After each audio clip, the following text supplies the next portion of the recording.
My husband told me he loved me every single morning for 7 years. He kissed my forehead before leaving for work, brought me coffee exactly the way I liked it, and held my hand during movies even when he thought the scene was boring. I believed, with everything I had, that I had built something real with that man.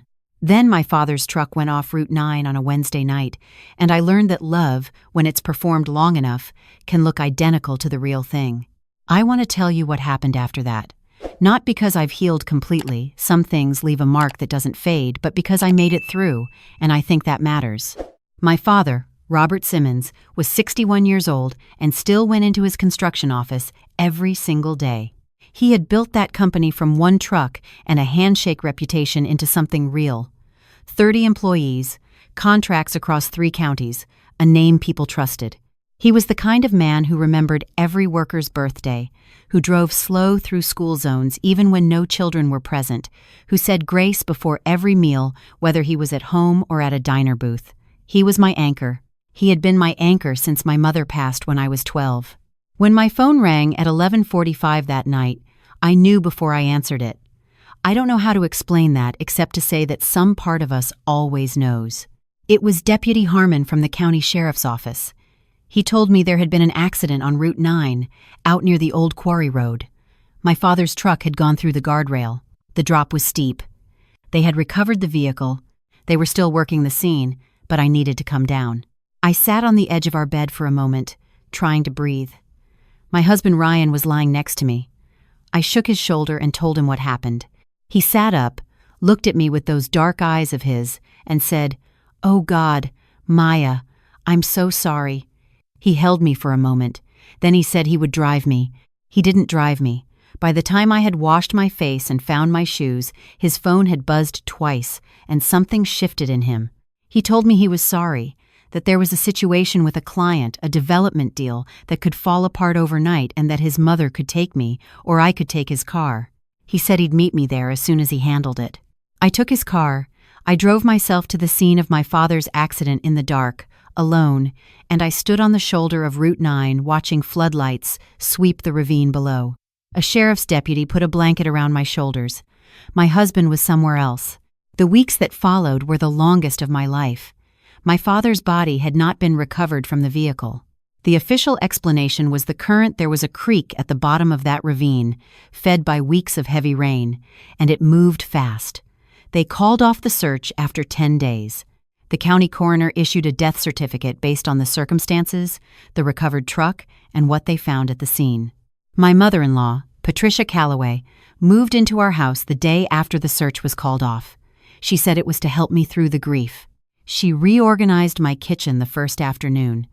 By the second day, she was commenting on how I loaded the dishwasher, how long I stayed in the shower, how I hadn't been sleeping enough. "Grief is no excuse for letting yourself go, Maya," she said once while I was sitting at the kitchen table staring at nothing. "You still have a household to run." I had met Patricia before. Ryan and I married, of course. She had been cool toward me, but manageable. After the wedding, something changed. She found reasons to stop by unannounced. She asked Ryan questions about our finances in front of me, then looked at me the way you'd look at an item in someone's cart that you wouldn't have chosen yourself. Ryan never corrected her.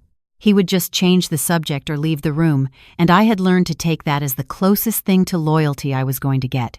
After my father's death, with her living inside my walls, she was something else entirely. But I was too deep in grief to fight back. I dragged myself to work and came home and sat in rooms where she was rearranging things, and I told myself this was temporary, that Ryan and I would find our footing again, that this was what grief looked like, and eventually it would lift. What I didn't understand yet was that, while I was grieving, things were moving around me. My father's attorney, a man named Gerald Watts, who had handled my father's affairs for over a decade, called to schedule a meeting about the estate. Ryan came with me. I remember sitting in that office and noticing how comfortable Ryan seemed, how he leaned back in his chair like he had been there before. Gerald Watts spoke mostly to Ryan. When I asked a direct question, he answered it, but briefly, and then turned back to my husband. My father had a will. He had always been organized about those things. But Gerald Watts told us that due to the circumstances of his death, no recovered remains, an ongoing process with the coroner's office, the estate would remain in a kind of limbo for a period, potentially months. He suggested that, in the meantime, someone with appropriate authorization could oversee the company's operations to prevent disruption to employees and contracts. Ryan volunteered before I could speak. I remember looking at him and thinking that was strange. Ryan was in real estate development. He had no background in construction management. When I said as much, he reached over and covered my hand with his and said, "I just want to take some of this weight off you, Maya. You're exhausted. Let me handle this." Gerald Watts had papers ready. I should have slowed down. I was exhausted and hollowed out, and I thought my husband was trying to protect me. I signed where he indicated.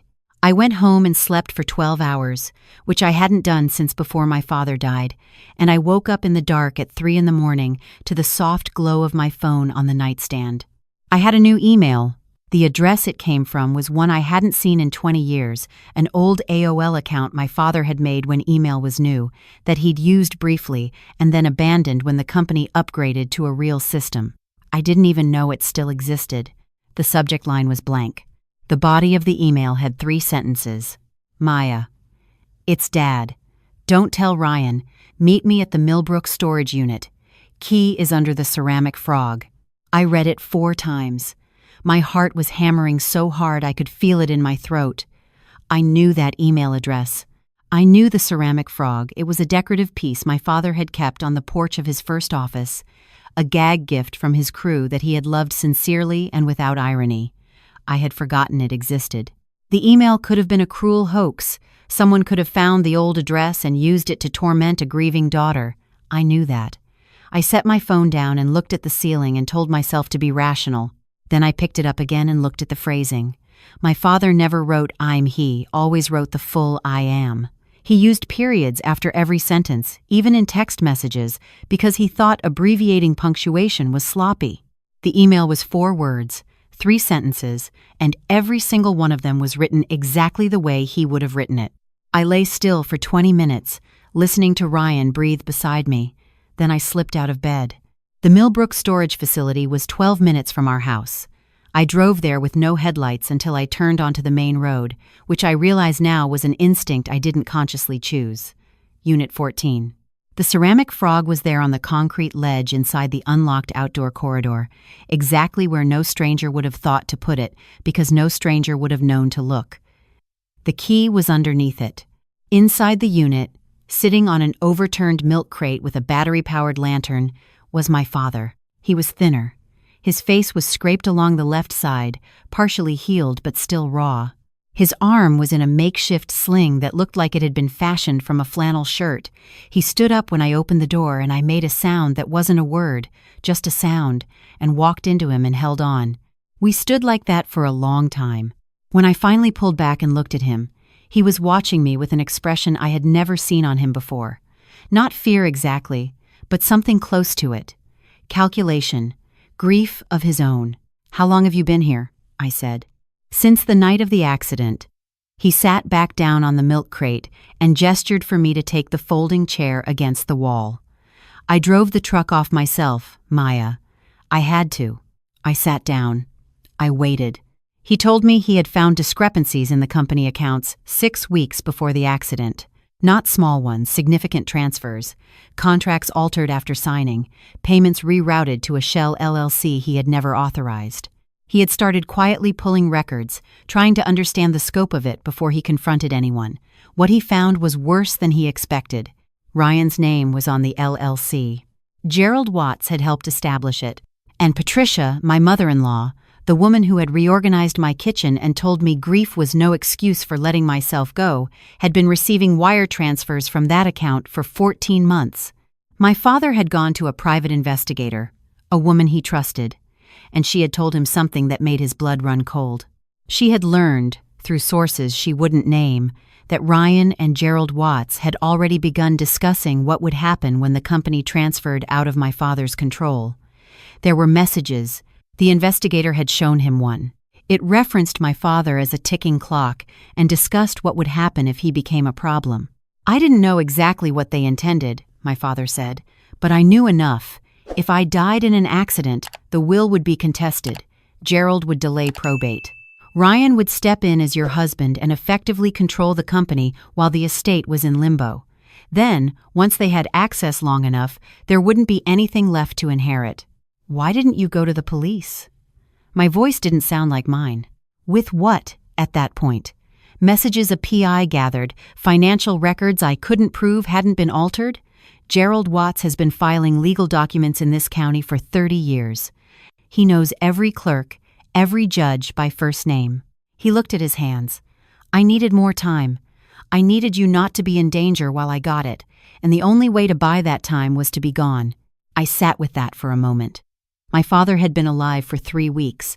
He had watched me grieve from a storage unit 12 minutes away, and I hated him a little for it, even as I understood. The papers I signed, I said. At Gerald's office. He closed his eyes. What did you sign? I described what I could remember. His face didn't change, but his jaw tightened. I'll need to see those documents, he said. But Maya, listen to me. You have to go back. You have to walk into that house and act like nothing happened. If Ryan suspects you know anything before we have everything in place, this will not end well. Do you understand what I mean by that? I understood. I drove back home and slipped into bed beside my husband and lay in the dark with my eyes open, listening to him sleep, and felt the last of whatever warmth had remained between us go cold and quiet, like an ember that's finally done. The next morning, I made coffee. I said good morning to Patricia, who was at my kitchen table reading the news on her tablet. I accepted the coffee Ryan poured for me and said thank you. I watched their faces and heard everything differently now, the way Patricia framed her sentences as suggestions that weren't suggestions, the way Ryan casually mentioned that Gerald would need me to come in to sign a few more documents that week, nothing major, just estate paperwork. I smiled and said, of course. I was not the woman they thought I was anymore. The private investigator my father had used, a woman named Denise Coleman, agreed to meet me at a diner outside of town. She was in her 50s, direct in the way that people who have spent decades watching other people lie become direct. I told her where things stood. She slid a manila folder across the table without a word. The documents inside were thorough. Bank records, email threads between Ryan and Gerald Watts, going back 18 months. A property deed showing the Shell LLC had already acquired a parcel of land that had been part of my father's company holdings, transferred quietly during the period after the accident, when Ryan had authorization to act on behalf of the estate. One email stopped me. It was from Ryan to Gerald, dated 4 days after my father's accident was declared. It said, Patricia is handling Maya. She's not going to be a problem. I folded that email and put it in my pocket. Denise told me she had already been in contact with a detective at the state police, not county, because county was too close to Gerald Watts. She said if I was willing to cooperate, if I could give them access to records at the company, and if I could keep Ryan and Patricia calm for a few more days, they had enough to open a formal investigation. A few more days, I said. Maybe a week. I went back to my husband's house. I signed the next round of documents Gerald put in front of me, documents that, I later learned, would have transferred my remaining interest in my father's estate to a trust that Ryan and Gerald jointly administered. I signed them with a smile. I had photographed every page the night before and sent the images to Denise. Patricia made dinner that evening and told me I looked better, that I was finally getting some color back. Ryan put his hand on my shoulder and said he was proud of how strong I was being. I thanked them both. I went upstairs and sat on the bathroom floor with my back against the door and allowed myself 3 minutes to shake. Then I washed my face and went back downstairs. The call from Denise came on a Thursday morning. She told me the state police were ready to move. She told me to be somewhere other than the house between 10 and noon. I told Ryan I was going to the grocery store and drove instead to my father's storage unit, where he had been slowly moving between the unit and a motel room Denise had arranged under a name that wasn't his. He was sitting on the milk crate again when I arrived. I sat down across from him and we waited together. At 11:45, my phone buzzed. It was a text from Denise. It's done. My father put his hand over mine and we sat quietly for a moment in that dim storage unit, listening to nothing. The arrests happened quickly once the state police had a warrant. Gerald Watts was taken from his office. Ryan was picked up at the gym. Patricia was at our house, my house, when officers arrived, and I was told later that she had been calm at first, had tried the approach of polished indignation before she understood the scope of what they had. I was not present for any of it. I didn't need to be. What I did need to do, a few days later, was go back to that house one final time to collect my things. I had arranged for my father's foreman, a steady man named Carl, who had worked for the company for 16 years, to come with me, just to have someone there.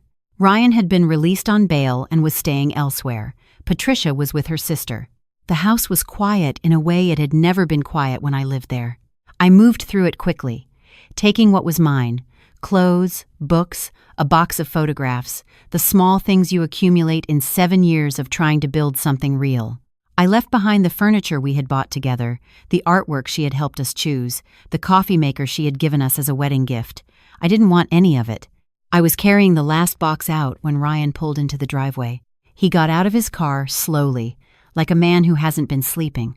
He looked at the box in my hands and then at my face, and for a moment neither of us said anything. "Maya." His voice was rough. Can we talk for a minute?" I set the box down on the porch railing. I gave him the minute. He told me he was sorry. He told me he had let himself be pushed by his mother, that he had been afraid, that he had convinced himself the business arrangement wasn't really hurting anyone, that the company would have been fine, that he had never wanted anything to happen to my father. He was crying by the end of it, real tears, the kind that come from actual fear and humiliation, and I believed they were real. I waited until he finished. "Ryan," I said, "every morning for 7 years, you told me you loved me. I want you to know that I believed it. I want you to know that I built my life around believing it. And I want you to know that what you did, not the money, not the company, but the fact that you stood in that attorney's office and handed me papers to sign while my father was hiding in a storage unit 12 minutes away, that is something I will never understand. Not because I can't, but because I refuse to spend any more time trying." He started to say something. I picked up the box. "I have a lawyer," I said. "She'll be in touch." I walked to Carl's truck, and he drove me away, and I did not look back at the house or at Ryan standing in the driveway. I looked forward, at the road ahead, at the ordinary October light on the trees. My father came back publicly 2 weeks later at a meeting of the company's employees and board of directors. The state police had cleared the way. There was a process, still ongoing testimony to give, attorneys to face, a civil suit running parallel to the criminal investigation. But my father stood in the same conference room where he had run staff meetings for 20 years and told every person in that room the truth from the beginning. I sat beside him. I watched faces change as he spoke: shock, anger, relief, grief. Carl was in the back row with his arms folded.